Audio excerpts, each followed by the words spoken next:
వచనాలు మనం చదువుకున్నాము. 8వ వచనాన్ని మరలా నేను చదువుతున్నాను, గమనించండి. మీరు బహుగా ఫలించుట వలన నా తండ్రి మహిమ పరచబడును, ఇందువలన మీరు నా శిష్యులగుదురు. దీన్ని బట్టి దేవుని యొక్క ఆలోచన, ఆశ ఏంటంటే ప్రభువునందు విశ్వాసం ఉంచిన ప్రతి ఒక్కరూ బహుగా ఫలించాలి. It is God's wish. దేవుని యొక్క కోరిక, దేవుని యొక్క సంకల్పము, దేవుని యొక్క ఆలోచన. కాబట్టి మనం బహుగా ఫలించాలంటే బహిరంగ స్వార్థలు కాదు, కానీ వ్యక్తిగత స్వార్థీకరణ ద్వారా మనం బహుగా ఫలించవచ్చు. ఈ వాక్యము మనకు తెలియజేస్తున్న ప్రాముఖ్యమైన సంగతి ఏంటంటే వ్యక్తిగత స్వార్థీకరణ ద్వారా మనము బహుగా ఫలించవచ్చు అని మనకు జ్ఞాపకం చేస్తాము. ఎందుకంటే ఆ మోడల్నే మనం బైబిల్ గ్రంథంలో చూస్తాం. మన వాక్య ధ్యానంలోనికి వెళ్ళక ముందు ఒక క్షణము ప్రార్థన చేసుకొని మనం ముందుకు సాగిపోదాం. అందరూ తల్ల వంచండి, ప్రార్థన చేసుకుందాం. కృప కలిగిన తండ్రి, ప్రేమ కలిగిన యేసయ్యా, మీకు వందనాలు. ఉదయకాలము వాక్యమును ధ్యానిస్తుండగా మీ జ్ఞానమును మాకు దయచేయండి. నాతో మాతో మీరు మాట్లాడమని వేడుకుంటున్నాం ప్రభువా. మాట్లాడున్నది నేను కాదు, కానీ మరి పరిశుద్ధాత్మ దేవుని ద్వారా ఇక్కడున్న ప్రతి ఒక్కరితో మీరు మాట్లాడమని వేడుకుంటున్నాం. నిలువబడిన మీ దాసుని మీ సిలువ చాటును మరుగుపరచండి. మీ సాధనముగా మీ సేవకుని వాడుకోనండి. మీ సేవకుని నోటి మాటలు, హృదయ ధ్యానము మీ దృష్టికి అంగీకారముగా చేయమని ప్రతి ఒక్కరికి వినగల చెవి, సిద్ధమైన మనస్సు, వాక్యమును భద్రపరుచుకొని హృదయమును అనుగ్రహించుకొని యేసయ్య అతి పరిశుద్ధ నామములో విన్నపములు అడిగి వేడుకుంటున్నాము తండ్రి, ఆమేన్. వ్యక్తిగత సువార్తీకరణ, the most effective and powerful way to do ministry in these days. ఈ దినాల్లో మనం ప్రభావవంతంగా పరిచర్య చేయటానికి ఉన్న ఏకైక సాధనము వ్యక్తిగత సువార్తీకరణ. కాబట్టి ఆత్మలు సంపాదించటం అనేది రక్షణ పొందిన ప్రతి ఒక్కరి బాధ్యత. రక్షణ పొందిన ప్రతి ఒక్కరూ ఈ పరిచర్య చేయాలి. ఇది దేవుడు మనందరికీ, అంటే రక్షించబడిన ప్రతి విశ్వాసికి దేవుడు అనుగ్రహించిన భారం. ప్రతి ఒక్కరికి ఆత్మల పట్ల భారము ఉండాలి. ఏ ఆత్మల పట్ల? నశించిపోతున్న ఆత్మల పట్ల, దారి తొలగిపోయిన ఆత్మల పట్ల, నరకానికి వెళ్ళిపోతున్న ఆత్మల పట్ల భారమును ప్రతి ఒక్క విశ్వాసి కలిగి ఉండాలి. కొరింథీ మొదటి పత్రిక 9వ అధ్యాయము 16వ వచనములో పౌలు భక్తుడు మరి ఈ భారమును గురించి వ్రాసినాడు. ఏమనంటే, సువార్తను ప్రకటించవలసిన భారము నా మీద మోపబడి ఉన్నది. అయ్యో, నేను సువార్తను ప్రకటించకపోయిన ఎడల నాకు శ్రమ. సువార్త ప్రకటించవలసిన భారము నా మీద మోపబడి ఉన్నది. ఈ భారము నీకుంటే ఈ పరిచర్యలో నీవు ఎంత మాత్రము ఒంటరివి కావు అని జ్ఞాపకం చేస్తున్నాను. నశించిపోతున్న ఆత్మల పట్ల భారము నీకు ఉంటే దేవుడు నీకు సాయం చేస్తాడు. భారము లేకపోతే దేవుడు ఏం చేయలేడు, కానీ భారము ఉంటే ఖచ్చితముగా దేవుడు సహాయం చేస్తాడు. పౌలు భక్తునికి దేవుడు సాయం చేయలేదా? పౌలు భక్తుడు ఒక్కడే 1 సింగిల్ పర్సన్. పౌలు భక్తుడు ఎప్పుడైతే ఈ సువార్త పరిచర్య కొరకు తనను తాను అప్పగించుకున్నాడో, దేవునికి తనను తాను అప్పగించుకున్నాడో, దేవుని నిర్ణయానికి, దేవుని చిత్తానికి ఎప్పుడైతే లోబడినాడో, పరిశుద్ధాత్మ దేవుని శక్తి ఆయనను బలపరిచింది. 4 సువార్త దండయాత్రలు, 3 సువార్త దండయాత్రలు, 1 రోమాకి ఒక యాత్ర. ఈ 4 యాత్రలలో దేవుడు ఎంతగా సాయం చేశాడు చెప్పండి. ఆయన కష్టాలు, ఆయన పొందిన బాధలు, ఆయన పొందిన శ్రమలు, వాడ బద్దలైపోవటము, సముద్రంలో మేము చచ్చిపోయాము అనుకున్న సందర్భాలు అనేకము పౌలు భక్తుని జీవితంలో ఉన్నాయి. అయినప్పటికీ పౌలు భక్తుని దేవుడు ఎంతగా బలపరిచినాడో, తన ఆత్మచేత ఆయనను ఎంతగా ముందుకు నడిపిస్తూ వచ్చినాడో మనం ఆయన పరిచర్య విధానంలో మనం చూడగలం. పౌలు భక్తుడు స్థాపించిన సంఘాలు, ఆయన తిరిగిన దేశాలు, ఆయన తిరిగిన ప్రాంతాలు, ఇవన్నీ మనము జాగ్రత్తగా మనం పరిశీలించినప్పుడు మరి పౌలు భక్తునికి దేవుని సహాయము ఎంతో ఉందని మనకు అర్థమవుతుంది. ఒంటరిగా ఒక వ్యక్తిగా మనము ఈ విధంగా పరిచర్య చేయడం సాధ్యం కాదు. దేవుని సహాయము ఉంటే తప్ప ఇటువంటి పరిచర్య ఎవరూ చేయలేరు. ఆయనకు వచ్చిన శ్రమలు ఏవి ఆయనను ఆపలేకపోయినాయి. ఏ వ్యక్తి ఆయన ఆపలేకపోయినాడు, ఏ అధికారి ఆయన ఆపలేకపోయినాడు, ఏ దేశ అధిపతులు ఆయన ఆపలేకపోయినారు. ఆయన ముందుకే వెళ్ళినాడు. He never turned back. He was always successful in his ministry. ఎక్కడ ఎటువంటి ఇబ్బంది లేదు, ఎక్కడ ఎటువంటి ఎన్నో సమస్యలు, శోధనలు, మరి అవమానాలు ఎదురైనప్పటికీ ఎన్నడూ మరలా వెనక్కి తిరిగి చూడలేదు. ముందుకు ముందుకు ముందుకు కొనసాగుతూనే వచ్చాడు. He moved forward always. వెనకకు తిరిగిన సందర్భాలు లేవు, వెనక్కి తిరిగి చూడలేదు. ఎంతవరకు ఆయన నమ్మకముగా ఉన్నాడు అంటే ఈ పరిచర్యలో తన మరణము వరకు నమ్మకముగా ఉన్నాడు. తన చివరి శ్వాస వరకు ఆయన ప్రభువు కొరకు నమ్మకముగా ఉండి పరిచర్య జరిగించినాడు. ఈ లోక యాత్రను ఆయన ముగించినారు. యోధి కాలము ఈ ఆలయంలో కూర్చున్న మనందరిలో రక్షించబడిన వారందరూ దేవుని యొక్క జత పనివారు, దేవుని యొక్క జత పనివారు. కొరింథీ మొదటి పత్రిక 3వ అధ్యాయము 9వ వచనము, మేము దేవుని జత పనివారమై ఉన్నాము, జత పనివారమై ఉన్నాము. మీరు దేవుని వ్యవసాయమును దేవుని గృహమునై ఉన్నారు. మేమైతే దేవుని జత పనివారము, దేవుని జత పనివారము. ఈ ఆలోచన ఎంత అద్భుతంగా ఉంది చూడండి. దేవునితో జతగా పనిచేయటం, దేవునితో కలిసి పనిచేయటం, మనుషులతో మనుషులు కలిసి పనిచేయటానికి ఈజీగానే చేయొచ్చు మనుషులతో అయితే. కానీ ఇక్కడ మనము పని చేయవలసింది ఎవరితో అంట? దేవునితో కలిసి పని చేయాలి. దేవుని జత పనివారు. లోక సంబంధమైన వాటికంటే దేవునితో కలిసి పనిచేయటం ఎంత గొప్ప సంగతి ఆలోచన చేయండి.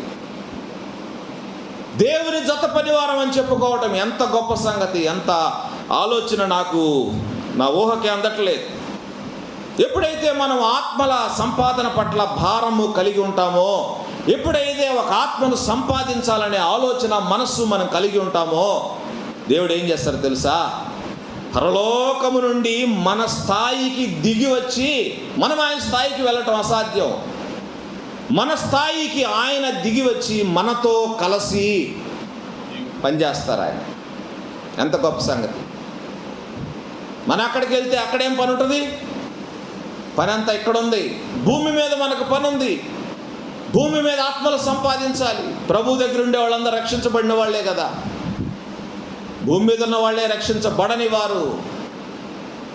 ఆలోచన మనకు ఎప్పుడైతే వస్తుందో, ఒక ఆత్మను సంపాదించాలనే మనస్సు మనం ఎప్పుడైతే కలిగి ఉంటామో, ఆ ఆలోచనకు సపోర్ట్గా దేవుడు వెంటనే మనకు సహాయం చేయడానికి దిగి వస్తాడు. He will be with us. ఆయన మనకు సహాయము చేయటానికి, మనతో జత పని చేయటానికి ఆయన దిగి వస్తారు. దేవుడు తలుచుకుంటే మరి దేవదూతలను తన పనివారుగా వాడుకోలేరా? దేవదూతలను పంపించి సువార్త పరిచర్య చేయలేరా? ఒక క్షణంలో అందరి మనసులు మార్చేసి వాళ్ళందరినీ దేవుని బిడ్డలుగా మార్చి వేయలేరా?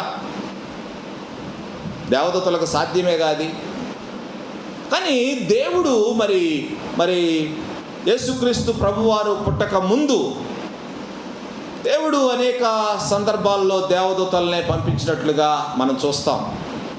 దేవదూతలనే మరి అనేక మంది వద్దకు పంపించి వారికి సమాచారం ఇచ్చినట్లుగా మనం చూస్తాం. జకర్యా దగ్గరికి పంపించబడిన దేవదూతే. మరియమ్మ దగ్గరకు, యోసేపు దగ్గరకు, గొర్రెల కాపరుల దగ్గరకు దేవదూతలే వచ్చారు. అదే రీతిగా పంపించవచ్చు కదా. కానీ దేవుని చిత్తం అది కాదు, దేవుని ఆలోచన అది కాదు. దేవదూతలతో పని చేయించుకోవటము దేవునికి పెద్ద సమస్య కాకపోవచ్చు. కానీ మరి దేవదూతలతో సువార్తీకరణ చేయించడం అనేది దేవుని ఉద్దేశము కాదు. అలా అయినట్లయితే యేసయ్య ఈ లోకానికి రానవసరం లేదు. యేసయ్య శిష్యులను తయారు చేయని అవసరం లేదు. మరి దేవదూతలు అన్ని పనులు చక్కబరుచుకొని వెళ్ళిపోయేవాళ్ళు. కానీ దేవుని ఉద్దేశం అది కాదు. శిష్యులకు యేసుక్రీస్తు ప్రభువారు మీరు శిష్యులను తయారు చేయండి అని ఆజ్ఞాపించాల్సిన అవసరం కూడా ఎంత మాత్రం లేదు. కానీ దేవుని యొక్క ఆలోచన ఏంటంటే, యేసు ప్రభువును తమ సొంత రక్షకునిగా అంగీకరించిన వారి ద్వారా రక్షించబడని వారిని రక్షించుట దేవుని ఉద్దేశం. రక్షించిన వారికి దేవుడు ఎవరినైతే రక్షిస్తారో, ఎవరినైతే ఆయన బిడ్డలుగా ఆయన స్వీకరిస్తారో వారిలో మార్పు రావటానికి ఏదో ఒక కారణం ఉండుంటుంది. ఏదో ఒక రీతిగా వారు దేవుని తెలుసుకొని ఉంటారు. ఏదో ఒక మాట ద్వారా వారు తెలుసుకొని ఉంటారు. ఏదో ఒక పని ద్వారా, ఏదో ఒక సందర్భం ద్వారా, ఏదో ఒక అద్భుతం ద్వారా వారు దేవుని వద్దకు వచ్చి ఉంటారు.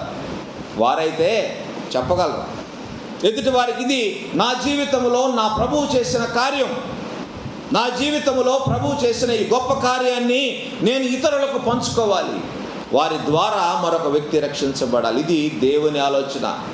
రక్షించబడిన వ్యక్తులు ద్వారా రక్షించబడని వారిని రక్షించుట దేవుని చిత్తం. ఇది దేవుని ఏర్పాటు. ఇదే రీతిగా, ఇదే పద్ధతిలో గత 2000 సంవత్సరాలుగా సువార్తీకరణ జరుగుతూ ఉంది. ఇదే రీతిగా జరుగుతూ ఉంది. దేవదూతలు మరలా వచ్చిన సందర్భాలు కానీ, దేవదూతలు వచ్చి సువార్తీకరణ చేసిన పనులు కానీ మనం ఇక చరిత్రలో మనం చూడలేదు. యేసు ప్రభు వారి శిష్యుల పరిచర్య పరంపర ఇప్పటి వరకు ఇదే రీతిగా కొనసాగుతూ ఉంది. ఇదే రీతిగా ఆత్మలు రక్షించబడుతూ ఉన్నాయి. ఇదే పరిచర్య నీవు నేను కూడా కొనసాగిస్తున్నాం. దేవుడు ఎవరిని వాడుకుంటారు అంటే, రక్షించబడిన వ్యక్తులనే దేవుడు వాడుకుంటారు. వారి ద్వారానే తన పరిచర్య కొనసాగిస్తారు. ఎందుకు? రక్షించబడిన వ్యక్తులు దేవుని పొలములో వ్యవసాయం చేయాలంటే దేవుణ్ణి ఎరిగిన వారై ఉండాల. అంతే కదా? అందరూ ఆ వ్యవసాయం చేయలేరు, అందరూ ఆ పని చేయలేరు. కాబట్టి దేవుని చేత రక్షించబడిన వారు, దేవుని బిడ్డలుగా ఈ లోకములో ఉన్నవారు దేవుని పనిలో ముందుకు సాగటానికి దేవుడు తన యందు విశ్వాసం ఉంచిన వారిని వాడుకుంటారు. నశించిపోతున్న వారిని వెదకి రక్షించటానికి రక్షించబడిన వారినే వాడుకుంటారు. ఇంకా దేవుని సైన్యములో చేర్చటానికి, సైనికులను తయారు చేయటానికి దేవుని బిడ్డలనే మరలా వాడుకుంటారు. ఇంకా దేవుని ఇల్లు కట్టబడాలంటే, దేవుని సంఘము కట్టబడాలంటే రక్షించబడిన వ్యక్తులు రక్షించబడని వారిని రక్షించటం ద్వారా దేవుడు ఈ కార్యం జరిగిస్తారు. ఇంకా తప్పిపోయిన ఎంతోమందిని, తప్పిపోయిన గొర్రెలను తిరిగి మందలోకి చేర్చడానికి, తప్పిపోయి దొరికిన వారిని దేవుడు వాడుకుంటారు. దేవుని యొక్క ఆలోచన విధానం అది. నిన్ను నన్ను ఆయన తన సాధనములుగా వాడుకుంటారు. నీకు నాకు ఆ భారం ఉండాలా. నశించిపోతున్న ఆత్మల పట్ల భారము మనకుంటే దేవుడు మనల్ని వాడుకుంటారు. దేవుడు ఖచ్చితంగా ఈ పనిని మనకు అప్పగిస్తారు. ఈ భారం నీకుంటే, నీవు చేయవలసిన పనిని నీవు నమ్మకంగా శ్రద్ధగా నిర్వర్తిస్తూ ఉంటే తరువాత జరగవలసిన కార్యములన్నిటినీ ఎవరు చేస్తారు? పరిశుద్ధ ఆత్మదేవుడు జరిగిస్తారు. ఈ పరిచర్య నేను ఒక్కడినే చేయాలా, ఈ పరిచర్య నేను ఒక్కదానినే చేయాలా అని నువ్వు భయపడాల్సిన అవసరం ఎంత మాత్రమూ లేదు. నీవు చేయవలసిన పని నువ్వు చేస్తే దేవుడు చేయవలసిన పని దేవుడు చేస్తారు. అదే ఆయన ఆలోచన, ఇదే ఆయన ఆలోచన. దేవుడు ఈ పనిని పూర్తి చేస్తారు. ఈ పరిచర్య జరగాలంటే 3 వ్యక్తులు ఖచ్చితంగా ఈ పరిచర్యలో పాలి భాగస్థులు కావాలా. ఎవరా 3 వ్యక్తులు? ఎవరా 3 వ్యక్తులు?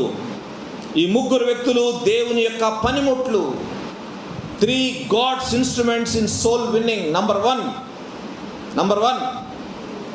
దేవుని వాక్యము. దేవుని వాక్యం అంటే సువార్త. సువార్త అంటే దేవుని వాక్యం, సువార్త అంటే దేవుని వాక్యం. గాస్పల్ అంటాం ఇంగ్లీష్లో. గాస్పల్ ఈజ్ ద సీడ్ అంటే విత్తనం అన్నమాట. విత్తనము. This is the first instrument of God. సువార్త అంటే ఏంటి? యేసుక్రీస్తు మరణ, భూస్థాపన, పునరుద్ధానముల గురించిన వర్తమానమే సువార్త. రెండవది దేవుడు నీ పట్ల నా పట్ల ఉన్న ప్రేమను తన కుమారుని మనకు ప్రతిగా సిలువకు అప్పగించటం ద్వారా చూపించారు అనే సత్యమే సువార్త. అంతేకాదు, ఆయన చిందించిన రక్తము ద్వారానే మనం విమోచించబడ్డామనే సంగతి సువార్త. ఇంకా చెప్పాలంటే, నీవు పొందవలసిన శిక్ష ఆయన మీద మోపబడింది, ఇదే సువార్త. నా స్థానములో ఆయన మరణించారు, ఇదే సువార్త. రోమాపత్రిక 1:16 సువార్తను గూర్చి నేను సిగ్గుపడువాడను కాను, ఎలయనగా నమ్ము ప్రతి వానికి, మొదట యూదునికి గ్రీసు దేశస్థునికి కూడా రక్షణ కలుగు చేయుటకు అది దేవుని శక్తి అయి ఉన్నది. Gospel is the power of God. Gospel అంటే ది పవర్ ఆఫ్ గాడ్, దేవుని శక్తి అయి ఉన్నది. అందుకనే ఈ సువార్తను గురించి నేను ఎన్నడూ సిగ్గుపడను. దేవుడు నా కొరకు యేసయ్యను సిలువకు అప్పగించినాడు. నా పాపాలు కడగటం వరకు ఆయన రక్తము చిందించవలసి వచ్చింది. నన్ను విమోచించుటకు ఆయన బలిగా నా స్థానంలో ఆయన సిలువ వేయబడ్డాడు. ఇదే సువార్త. అందుకనే ఆయన అంటున్నాడు, నేను ఈ సువార్తల గురించి నేను సిగ్గుపడను, ఎందుకంటే అది దేవుని శక్తి. Gospel is nothing but the word of God. దేవుని వాక్యమే దేవుని సువార్త. సీడ్ లేకుండా పని జరగదు, విత్తనము లేకుండా ఏ పని జరగదు. మనకి దేవుడు ఇచ్చిన ఇన్స్ట్రుమెంట్ ఏంటంటే వాక్యము అనే విత్తనం. ఈ విత్తనాన్ని ఎక్కడ విత్తాలంటాడు? దున్నని బీడు పొలములను దున్ని అందులో విత్తాలంట. ఎన్నో బీడు పొలాలు మన చుట్టూ ఉంటా ఉన్నాయి. ఎన్నడూ ఎవరి చేత దున్నబడని పొలాలు ఎన్నో మన చుట్టూ ఉన్నాయి. ఎన్నో హృదయాలు వాక్యము ఎన్నడూ వినని హృదయాలు ఎన్నో మన చుట్టూ ఉన్నాయి. సువార్త వినని ఎన్నో హృదయాలు మన చుట్టూ ఉన్నాయి. అటువంటి హృదయాలను దున్ని దానిని మనం సరిచేసి, దానిలో ఉన్న రాళ్ళు ఏరివేసి, దాన్ని చక్కగా శుభ్రం చేసి అందులో ఒక విత్తనాన్ని మనం నాటాల. వాక్యములోనికి వారిని నడిపించడానికి, యేసుక్రీస్తును వాళ్ళకి పరిచయం చేయడానికి ముందుగా చేయవలసిన పని చాలా ఉంటుంది. దాన్ని మనం చేయాలి. దానికి ఎంతో సమయం పట్టుద్ది. ఒక 5 నిమిషాల సమయం నీకు దొరికితే 2 నిమిషాలు నువ్వు హృదయాన్ని సిద్ధపరచవచ్చు. కాబట్టి మన జీవితంలో దేవుడు మనకిచ్చిన ఒక మంచి ఇన్స్ట్రుమెంట్ ఇది. సువార్తను ప్రకటించడానికి దేవుని వాక్యాన్ని దేవుడు మనకిచ్చారు. వాక్యములో ఎన్నో వాక్యాలు మనం హృదయంలో స్టోర్ చేసి పెట్టుకోవాలా. తగిన వాక్యాలని ఇతరులకు మనం తెలియజేస్తూ ఉండాలా. వాళ్ళ పరిస్థితులకు, వారి సందర్భాలకు తగిన వాక్యాలు మనం సిద్ధపరచుకోవాలా. వారు అడిగే ప్రశ్నలకు అడగబోతారు అనే ప్రశ్నలకు మనం సమాధానాలు సిద్ధపరచుకొని ఉండాలా. ఇది వ్యక్తిగత సువార్తీకరణలో చాలా ప్రాముఖ్యమైన అంశం. దేవుడు మనకిచ్చిన రెండవ సాధనము, లేకపోతే రెండవ పనిముట్టు, దేవుని చేతిలో వాడబడే రెండవ పనిముట్టు ఏంటంటే పరిశుద్ధాత్మ దేవుడు. God second instrument is Holy Spirit. God the Holy Spirit. ఈ పరిశుద్ధాత్మ దేవుడు చేసే పని ఏంటి? ఒక వ్యక్తి హృదయంలో విత్తనము విత్తబడినప్పుడు రెండవ పని ఏంటంటే పరిశుద్ధాత్మ దేవుడు ఏం చేస్తాడో చూడండి. బైబిల్ గ్రంథంలో రాసి ఉంది. ఆయన మొట్టమొదట ఆయన చేసే పని ఏంటంటే ఆయన పాపిని తన పాపమును ఒప్పింపజేస్తాడు. నేను తప్పిపోయిన స్థితిలో ఉన్నాను, ఒకవేళ నేను ఇదే స్థితిలో ఉంటే నేను నరకానికి వెళ్ళిపోతాను అనే ఆలోచన, అనే సంగతి తనంతట తానే తెలుసుకునేటట్లుగా పరిశుద్ధాత్మ దేవుడు చేస్తారు. అది మనం చేసే పని కాదు, మనం చెప్పాల్సిన మాట కాదు అది. నువ్వు దేవుని నమ్ముకోకపోతే నరకానికి వెళ్తావు, అగ్నిగుండంలో మాడిపోతావని చెప్పే మాట మనది కాదు. దాన్ని ఒప్పింపజేసేవాడు పరిశుద్ధాత్మ దేవుడు. ఆ మాట చెప్పేవాడు పరిశుద్ధాత్మ దేవుడు. రెండవ సంగతి ఏంటంటే పరిశుద్ధాత్మ దేవుడు ఒక పాపిని క్రీస్తు వైపు ఆకర్షిస్తాడు. మనం ఆకర్షించలేము, మనకు అంత శక్తి లేదు. కానీ మనము చెప్పిన మాటల ద్వారా పరిశుద్ధాత్మ దేవుడు ఏం చేస్తాడంటే ఆ వ్యక్తిని ప్రభు వైపు ఆకర్షిస్తాడు. ఏదో ఒక మాట ద్వారా ఆ వ్యక్తి మరలా తిరిగి మన వద్దకు వచ్చేటట్లు కానీ ప్రభువుగా ఆకర్షించబడేటట్లు కానీ చేస్తాడు. కొన్నిసార్లు మనం ట్రైన్లో కలుసుకుంటాం, ట్రైన్లోనే ఎటోళ్ళ మటు వెళ్ళిపోతాం. తర్వాత మరి నిన్ను కలుసుకోవాలంటే ఎలా సాధ్యం? It's impossible. కానీ వాళ్ళు ఏం చేస్తారంటే వాళ్ళ ఊరిలో ఉన్న దేవుని సేవకుని కన్సల్ట్ చేస్తారు. అయ్యా, నేను దీని గురించి తెలుసుకోవాలి. ట్రైన్లో ఒక వ్యక్తి ఈ విధంగా చెప్పారు, ఇది ఎంతవరకు వాస్తవం, దీని గురించి నేను ఇంకా తెలుసుకోవాలనుకుంటున్నాను.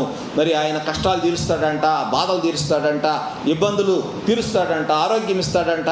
ఇవన్నీ ఎట్లా సాధ్యమో మీరు నాకు కొంచెం చెప్తారా అని ఎవరి దగ్గరకో వెళ్తారు. మూడవది, పరిశుద్ధాత్మ దేవుడు పాపికి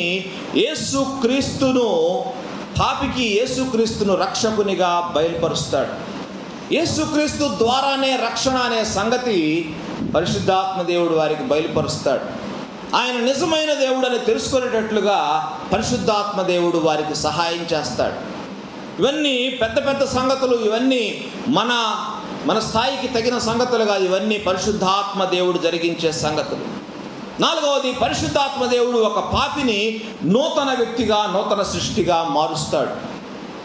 మనిషికి సాధ్యం కాదు, అది దేవునికి సాధ్యం. అది పరిశుద్ధాత్మ దేవుడు ఈ కార్యం చేస్తాడు. చూడండి, యోహాను సువార్త 16వ అధ్యాయము 7-8 వచనాలు. నేను వెళ్ళిపోవట వలన మీకు ప్రయోజనకరం, నేను వెళ్ళని ఎడల ఆదరణకర్త మీ యొద్దకు రాడు, నేను వెళ్ళిన ఎడల ఆయనను మీ యొద్దకు పంపుదును. ఆయన వచ్చి పాపమును గూర్చియు, నీతిని గూర్చియు, తీర్పును గూర్చియు లోకమును ఒప్పుకొన చేయనిదంతా పరిశుద్ధాత్మ దేవుడు చేసే పని. వారి పాపమును గురించి, నీతిని గురించి, తీర్పును గురించి లోకమును ఒప్పుకొన చేసే పని పరిశుద్ధాత్మ దేవునిది. వీటన్నిటి గురించి మనం చెప్పవలసిన అవసరం లేదు. వీటన్నిటి గురించి మనం చెప్పి వాళ్ళని భయపెడితే వారు దేవుని వద్దకు రారు. భయపెట్టి దేవుని వద్దకు మరి ఒక వ్యక్తిని సంపాదించాలనుకోవటం అది అవివేకం. భయపెట్టకూడదు. వారంతటా వారు తెలుసుకోవాలా, యేసుక్రీస్తు నిజమైన రక్షకుడని వారు తెలుసుకోవాలంటే అది పరిశుద్ధాత్మ దేవుడు జరిగించే కార్యం. కాబట్టి మనము చేయవలసిన పని విత్తనం విత్తటమే.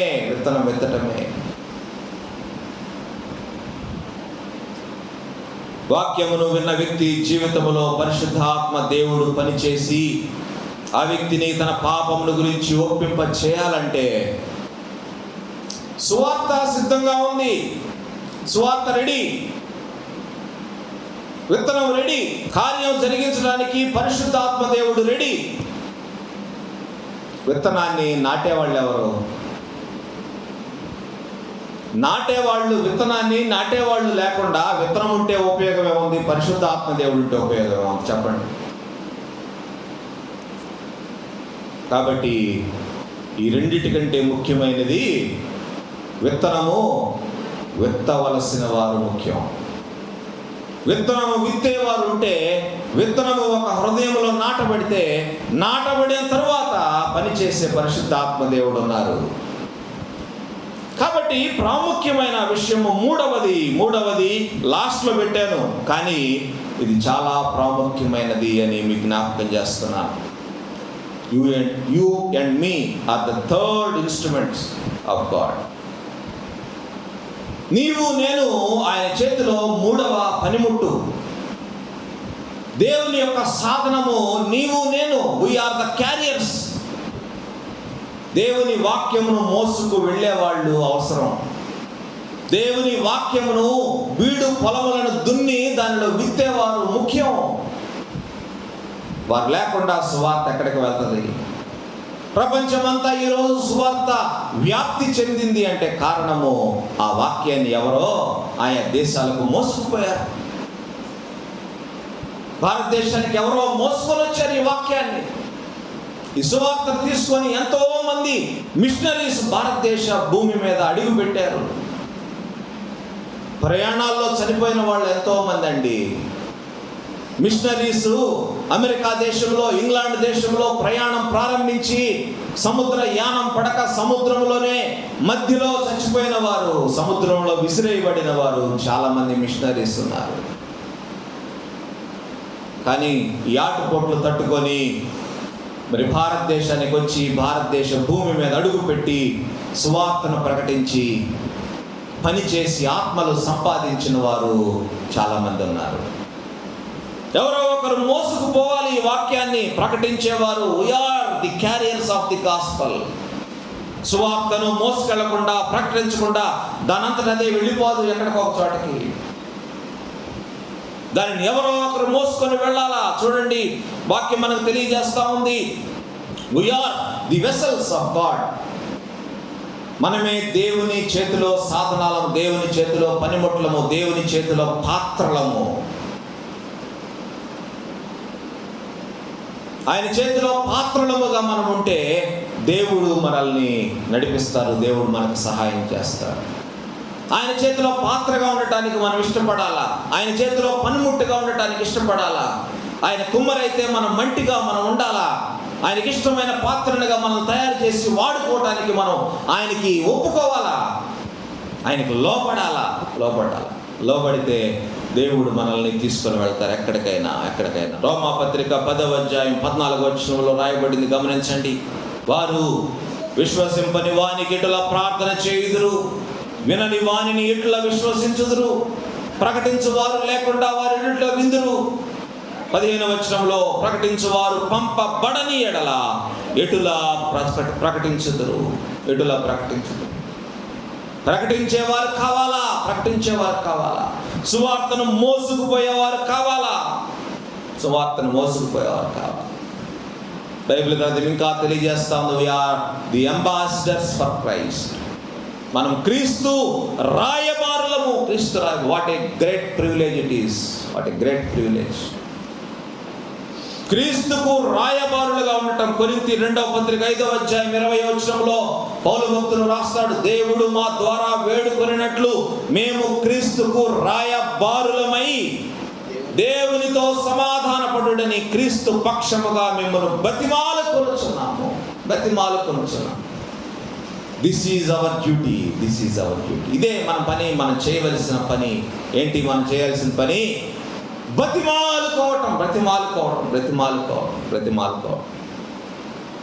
చీకొట్టినా, ఉమ్మేసినా, కొట్టినా, తిట్టినా, అవమానపరిచినా బ్రతిమాలుకోవటమే మన పని. ఎందుకంటే మనం బ్రతిమాలకపోతే ఎదుటి వ్యక్తి నరకానికి వెళ్ళిపోతాడు. పౌలు భక్తుడు మరి తన పరిచర్యలో ఎన్ని అవమానాలు, ఎన్ని హింసలు, ఎన్ని దెబ్బలు, మరి ఎన్ని భయంకరమైన పరిస్థితులు ఆయన ఎదుర్కొన్నా ఎన్నడూ ఆయన వెనక్కి తిరిగి చూడలేదు. ఆయన ముందుకు వెళ్ళిపోతూ ఉన్నాడు. ఇతరుల రక్షణార్థం ఆయన ప్రార్థన చేస్తూనే ఉన్నాడు. ఈ భారము దినదినము నాకు కలుగుచున్నది అంటాడు. భారము దినదినము నాకు కలుగుచున్నది. ఎవరు మనల్ని ఎంత అవమానించినా, ఎంత మనల్ని కాదన్నా, చీకొట్టినా ఆ వ్యక్తి రక్షణార్థం మనం ప్రయాసపడాలా, బ్రతిమాలాలా, ప్రార్థన చేయాలా ఆ వ్యక్తి కొరకు, రక్షించబడని వ్యక్తి కొరకు. ఎంతవరకు మనం మరి వెళ్ళాలి అంటే ఆ వ్యక్తి రక్షించబడేంత వరకు ఆ వ్యక్తి గురించిన బాధ్యత మాత్రమే. తన గురించి పట్టించుకునే మరొక వ్యక్తి ఉండకపోవచ్చు. కాబట్టి ఆ బాధ్యత మనకు దేవుడు అనుగ్రహించినాడు. You can't escape. తప్పించుకోలేము ఈ బాధ్యత నుండి. ఇది దేవుడు నీ మీద ఉంచిన భారం, తప్పించుకోలేము. విత్తనం సిద్ధమే, కార్యము జరిగించు పరిశుద్ధాత్మ దేవుడు సిద్ధమే. కానీ సిద్ధముగా లేనిది ఎవరు చెప్పండి? సిద్ధముగా లేనిది ఎవరు? నేను సిద్ధం కాలేదు. మనము కాదు, నేను. I'm not ready. సిద్ధంగా ఉన్నావా ఈ రోజున? దేవుడు వాక్యాన్ని మనకు సిద్ధపరిచి ఇచ్చినాడు. పరిశుద్ధాత్మ దేవుణ్ణి మనకు తోడుగా మనతో ఉంచినాడు. వాక్యం చెప్పడానికి, విత్తనం విత్తడానికి నువ్వు సిద్ధమై ఉదయకాలం. నీవు సిద్ధంగా లేకపోతే ఇవెన్నున్నా ఉపయోగం లేదు కదా, ఎన్నున్నా ఉపయోగం లేదు. విత్తనము విత్తేవారు చాలా ఇంపార్టెంట్. ఆత్మలు రక్షించబడటం లేదంటే దానికి సువార్త ఎంత మాత్రం కారణం కాదు. సువార్త ఉంది, సువార్త ఈజ్ రెడీ, సువార్త రెడీ, గాస్పెల్ ఈజ్ రెడీ. పరిశుద్ధాత్మ దేవుడు కారణం కాదు, ఆయన ఎప్పుడు రెడీ, ఆయన ఎప్పుడు సిద్ధంగా ఉంటారు. పాపి కూడా కారణం కాదు, పాపి కూడా కారణం కాదు. కారణం ఎవరు? కారణం ఎవరు? సువార్త ప్రకటించని నేనే కారణం. సువార్త ప్రకటించని నేను కారణం. It is our fault for not carrying out our responsibility of sowing the seed. మన యొక్క బాధ్యతను మనం సరిగా నిర్వర్తించకపోవటం ఈరోజు సంఘములు అభివృద్ధి చెందకపోవడానికి కారణం. సంఘాలు అభివృద్ధి చెందటం అంటే రోడ్డు మీద పోయే వాళ్ళందరూ వచ్చి కూర్చోవటం కాదు. మన వ్యక్తిగత పరిచర్య ద్వారా, వ్యక్తిగత సాక్ష్యము ద్వారా, వ్యక్తిగత జీవితము ద్వారా ఒక ఆత్మను సంపాదించడం, ఇది పరిచర్య. మీటింగులు పెడితే వచ్చేస్తారు జనాలు, వాళ్ళందరూ చర్చిలకు వస్తారా? మీటింగులకు వచ్చే వాళ్ళందరూ ఏదో ఒక ఆశతో వస్తుంటారు. పబ్లిక్ మీటింగ్స్ అని జరుగుతూ ఉంటాయి కదా, ఒక్కొక్కళ్ళకి ఒక్కొక్క ఆశ, స్వస్థతలు జరుగుతాయేనో, లేకపోతే కనీసం ఒక కచ్చి పన్ను కొనుక్కొని పోదామని వచ్చేవాళ్ళు చాలామంది వస్తుంటారు. ఒక ఆయిల్ డబ్బాని కొనుక్కుపోదామని వచ్చేవాళ్ళు వస్తుంటారు. నీళ్లు కూడా అమ్ముతున్నారు ఈ మధ్యకాలంలో, నీళ్లు అన్నా కొనుక్కొని పోదామని వచ్చేవాళ్ళు ఉంటారు. నూనె కొద్దిగా కాస్ట్లీ కదా, నీళ్ళన్నా కొనుక్కొని పోదామని వస్తుంటారు. కానీ దేవుని సంఘములో, దేవుని ఆలయములో అటువంటి వాటి కోసం వచ్చేవాళ్ళు ఉండరు. అటువంటి వాటి కోసం వచ్చేవాళ్ళు ఉండరు. వారికి స్పిరిచువల్ డెవలప్మెంట్, ఆధ్యాత్మికంగా మేము బలపడాలని వచ్చేవాళ్ళే దేవుని సంఘంలో ఉంటారు. అవునా కాదా? అద్భుతాలు జరగాలని వచ్చేవాళ్ళు బహు కొద్ది మంది. ఈరోజు మరి ఒక కొండ గుర్తు ఎక్కడైనా మీరు ప్రవచనము, అద్భుతము, స్వస్థత అని ఎక్కడైనా మీరు చూస్తే అది దుర్బోధ, అబద్ధ బోధ అని ఫిక్స్ అయిపోండి అంతే. అదే కొండ గుర్తు. ప్రవచనము, అద్భుతము, స్వస్థత అని ఎవరైనా పబ్లిసిటీ ఇచ్చారు అంటే ఆ బోధకుడు అబద్ధ బోధకుడు అని ఫిక్స్ అయిపోయాడు. అటువంటి వాటి జోలికి, అటువంటి వ్యక్తుల జోలికి అన్నడు పోవద్దు. వారికి ఫోన్స్ చేయొద్దు, కానుకలు పంపించొద్దు. ఇటువంటివేవి దయచేసి చేయవద్దు. ఒంగోలులో అటువంటివి ప్రారంభమైనవి జరుగుతూ ఉన్నాయి. బహుజాగ్రత్త. Be careful. ఎక్కడో ఉందని మనం అనుకుంటున్నాం, టీవీల్లో చూస్తున్నాం అనుకుంటున్నాం, కానీ ఒంగోలు పట్టణంలో అటువంటి పోస్టర్స్ ఈ మధ్య ఎక్కువగా కనపడతా ఉన్నాయి. ప్రవచనం వరము గల దైవజనులంట, స్వస్థత వరం గల దైవజనులంట. ఇవన్నీ గిమ్మిక్స్. చూడండి ఒకసారి లోకము, సమాజం ఏ విధంగా మనల్ని మరి ట్రోల్ చేస్తుందో సోషల్ మీడియాలో మీరు ఒకసారి చూడండి. దాని కొరకు ప్రత్యేక ట్రైనింగ్లు. ఉఫ్ అంటే పడిపోవాలా, దానికి ఒక ట్రైనింగ్ సెషన్స్. ఏ విధంగా కొట్టుకోవాలా, ఏ విధంగా ఎగరాలా, ఏ విధంగా పడిపోవాలా, ఇవన్నీ పెద్ద ట్రైనింగ్ అన్నమాట.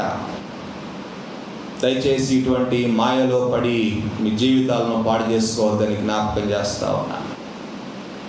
దేవుడు ఎన్నడూ అల్లరికి కర్త కాడు. దేవుడు సమాధానమునికే కర్త. అల్లరి జరిగే చోట్లకు మనం వెళ్ళకూడదు. అల్లరి జరిగే వాటిని మనం ప్రోత్సహించకూడదు. దేవుని వాక్యము చెప్పినది మనం చెప్పినట్లు చేయాలంతే. వాక్యం మనకు ఆధారం అంతే. లోకంలో ఉండేవన్నీ మనకు ఆధారం కాదు. దేవుని వాక్యమును ఆధారం చేసుకోండి. వాక్యములో మీరు విన్నది వాక్యములో ఉన్నదా లేదా సరిచూసుకోండి. ఆ రీతిగా మన విశ్వాసంలో బలపడాలా, ఎదగాల. దయచేసి వాక్యం అనుసరించాలని నేను మీకు జ్ఞాపకం చేస్తా ఉన్నాను. ఈ సువార్తీకరణ, వ్యక్తిగత సువార్తీకరణలో మీరు మీ పని మీరు చేయాలా, తరువాత పరిశుద్ధాత్మ దేవుడు చేయవలసిన పనిని దేవుడు తప్పకుండా జరిగిస్తాడు.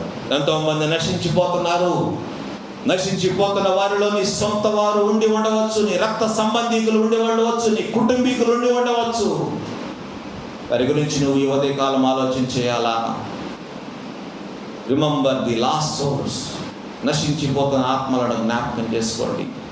తప్పిపోతున్న వారిని జ్ఞాపకం చేసుకోండి. ఏ విధము చేతనైనా వారిని తిరిగి ప్రభు వద్దకు ఆకర్షించాలనే ఆలోచన కలిగి ఉండండి.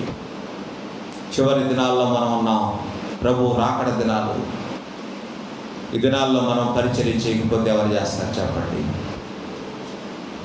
రక్షించబడిన నీవు, దేవుని ప్రేమను రుచి తెలుసుకున్న నీవు పని చేయకపోతే ఎవరు చేస్తారు చెప్పండి? ఉదయ కాలము మన యొక్క పనిని మనం జ్ఞాపకం చేసుకుందాం. విత్తనం విత్తండి బీడు పొలాల్లో. ప్రార్థించండి ఆ వ్యక్తి కొరకు. పరిశుద్ధాత్మ దేవుడు తన కార్యంలో తగిన సమయంలో ఖచ్చితంగా చేస్తాడు. Be the instrument in the hands of God. దేవుని చేతిలో పనిముట్లుగా ఉండటానికి ఇష్టపడండి. దేవుడు అప్పగించిన పనిని నిర్లక్ష్యం చేయవద్దు. దేవుడి కడవరి దినాల్లో మనందరికీ ఆ భారాన్ని ఇస్తున్నాడు. బహుగా ఫలించాలి. మనం ఫలించకపోతే మన జీవితాలు వ్యర్థమైన జీవితాలు. రక్షించబడిన మనం ఫలించకపోతే ఎవరు ఫలిస్తారు? రక్షించబడిన నీవు నేను పని చేయకపోతే ఎవరు చేస్తారు? దేవుని దగ్గర ఉదయకాలం ఒక ఒప్పందం చేసుకున్నాం. ప్రభువా, నేను నీ కొరకు పని చేస్తాను ప్రభువా, నీ పొలములో నేను పని చేస్తాను ప్రభువా అని దేవుని ఎదుట ఒప్పుకుందాం. కళ్ళ వంచండి. దేవుని సన్నిధిలో ఒక తీర్మానం చేసుకున్నాం. ఈ ఉదయకాలం ఇప్పటి వరకు ఏదో గడిచిపోయింది, కాలం గడిచిపోయింది, సమయం వెళ్ళగుంచాం, మన ఆయుష్ను వ్యర్థం చేసుకుంటూ వచ్చాం. ఇకనైనా ఆత్మల పట్ల భారము కలిగి మనం ప్రయాసపడదాం. ప్రభు వచ్చే టైం అయింది. నేను పోయిన వారం విజ్ఞాపకం చేశాను. ప్రభువు రావాలంటే, ప్రభు యొక్క రాకడ వేగవంతము కావాలంటే ఆత్మలు విరివిగా సంపాదించబడాలా, రక్షించబడాలా. సంఘమంతా పని చేయాలా, ప్రతి విశ్వాసి పని చేయాలా, ప్రతి విశ్వాసి ఆత్మలు సంపాదించాలా. అప్పుడే ప్రభు వస్తారు. ప్రభు రాకపోవటానికి, ప్రభు తన రాకడను వాయిదా వేసుకోవటానికి నువ్వు నేనే కారణం. జ్ఞాపకం చేసుకోండి.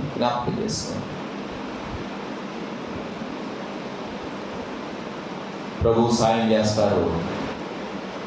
భారం నీకుంటే నేను ఎక్కడికైనా తీసుకువెళ్తారు. ఏ విధముగానైనా వాడుకుంటారు. పౌలు భక్తుని వాడుకోలేదా? యేసయ్య శిష్యులందరినీ వాడుకోలేదా? ఎన్నెన్ని దేశాలు వారు ప్రయాణించారు, ఎన్నెన్ని చోట్లకు వారు వెళ్ళి సువార్త ప్రకటించారు. నిన్ను కనీసము నీ సొంత వాళ్ళ దగ్గరికైనా తీసుకుపోడా? ఖచ్చితంగా తీసుకెళ్తారు. భారము కలిగి ఉంటే దేవుడు ఆ భారమునకు సాయం చేస్తాడు. దేవుని అడుగుదాం. ఈ ఉదయకాలము దేవుని సహాయం అడుగుదాం. ప్రార్థన చేసుకున్నాం. కళ్ళ వంచండి. కృప కలిగిన తండ్రి, సహాయం చేయండి ప్రభువా. ఇప్పటి వరకు మేము నిర్లక్ష్యంగా ఉన్నాం. నశించిపోతున్న వారి గురించి మేము ఆలోచించలేదు. నరకానికి వెళ్ళిపోతున్న వారి గురించి మేము పట్టించుకోలేదు. దయతో క్షమించమని వేడుకుంటున్నాం ప్రభువా.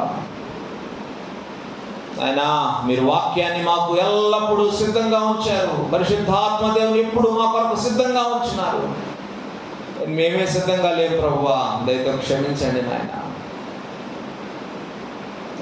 ప్రతిరోజు ప్రభువా మీరు మాకు ఎంతో ఆయుష్ను ఇస్తున్నారు, ఆరోగ్యం ఇస్తున్నారు, ఎన్నో రీతులుగా మాకు సహాయం చేస్తున్నారు, మమ్మల్ని పోషిస్తున్నారు.